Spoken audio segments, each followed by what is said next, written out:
Good morning, everyone. I'm Jack with Sioux Falls Dent Repair. Today I'm going to be answering some common questions that people have had for me in the past about if their dent will rust in the future. So say after we've done a dent repair or somebody else has done a dent repair, will it end up rusting out 1 to 3 to 5 to 10 years down the road? And also, what is corrosion protection?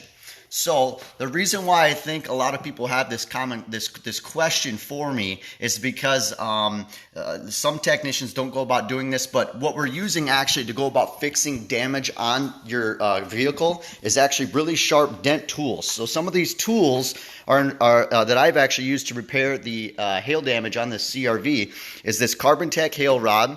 So as you can see, we've got a cherry cap on here that we're going to actually start the pushing process with. This is going to create a very soft push. It's going to move a lot of metal. It's not going to do any damage whatsoever to the backside of the panel.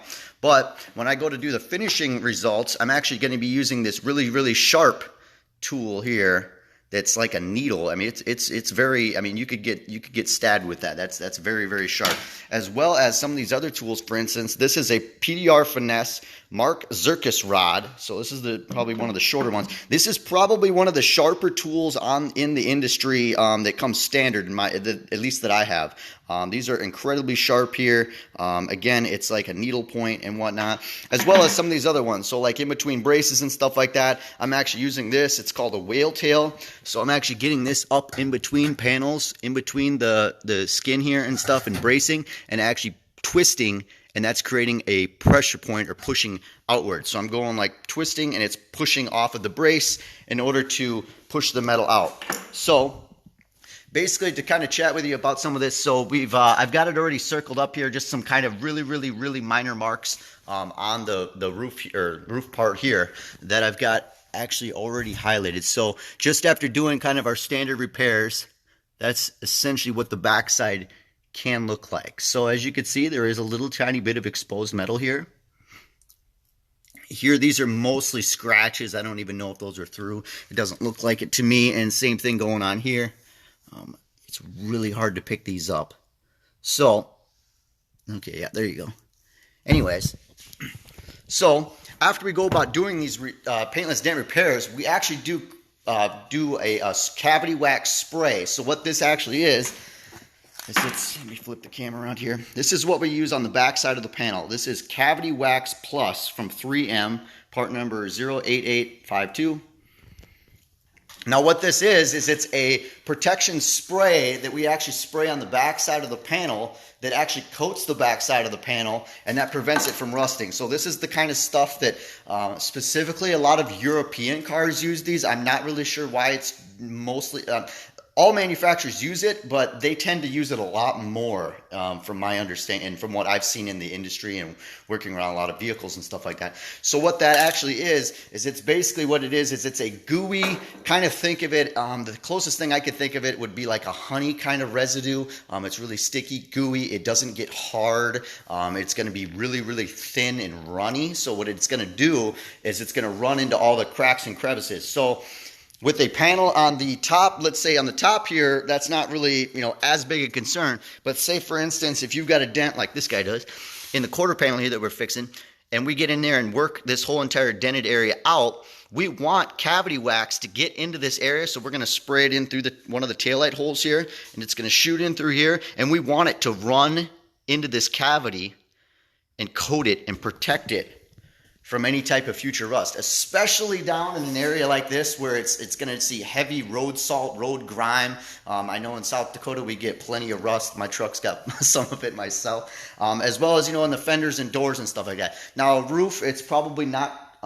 It's not going to be as susceptible to rusting because it's not exposed to as many elements, but it's still a very good, well, we do it on everything. So we're still going to go about in the process of spraying this cavity wax on the inside of this panel here and everywhere we've worked. So like for instance on the hood here, we actually have that can and we actually attach this wand to it. So this is a spray nozzle, if I can hang on to it.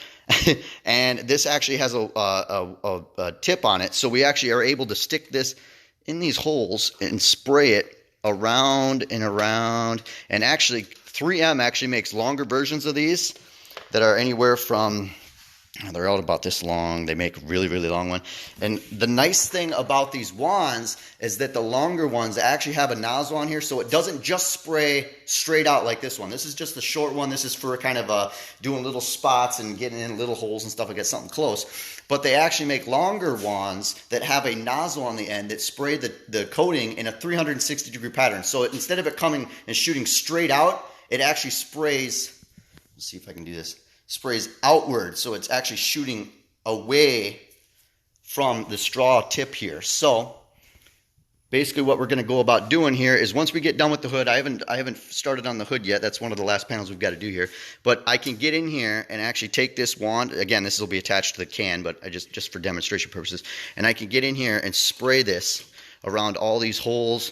I can even kind of stick it in some of these little spots, and we will end up spraying all the areas on here so that they don't rust or anything like that, or no corrosion is going to happen anywhere. Now, some people ask, well, what about up in these areas and stuff like that? Well, we actually can't get a tool on any of these areas anyways, and we have to use the glue pulling method. So there'll be no damage to the backside whatsoever. The glue is not hot enough to burn any paint or any metal, obviously, because we wouldn't be glue pulling on these areas anyways. So let's go ahead and show you a demonstration of what that cavity wax looks like when it's being sprayed, and that way you kind of have an understanding here. So kind of for my demonstration here, I've got just a standard cardboard box, whatever, something that we can spray it on. So that's what the cavity wax looks like after it's kind of set up and whatnot. It's still a little bit on the gooey side, so I'm just going to go ahead and spray a little bit of this on here for you so you can see.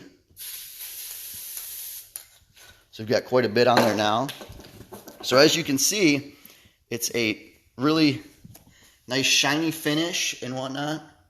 So, and that's actually going to be really, really incredibly runny. I can actually keep spraying it. I didn't want to, get too much on there, but you get the idea of what it's doing. So in order to prep the surface for us to be able to apply that, we're actually going to take what's called a Scotch-Brite pad or a scuff pad. They commonly refer to it. Body shops use these to actually prep panels for damage, to be repainted. So what we do here is we actually take this, get that light up there, and we actually take this and scuff the bottom area because we want it to adhere. Now, that cavity wax realistically is very thick and gooey and sticky. So realistically, it's going to stick just fine to that. It's going to stick just fine to that without doing that. But this is just an added precaution that is only going to help the adhesion process. So that kind of answers all of our questions. I think any questions people have about cavity wax or any of that kind of stuff. If you've got any other questions regarding the corrosion protection process or anything like that offered by us, feel free to go ahead and reach out and give us a call at 605-595-4061, or leave any comments in the video here below. We'd be happy to answer them for you. Anyways, we're going to go ahead and get back to the hail damage repair on this Honda CR-V, and thanks for watching.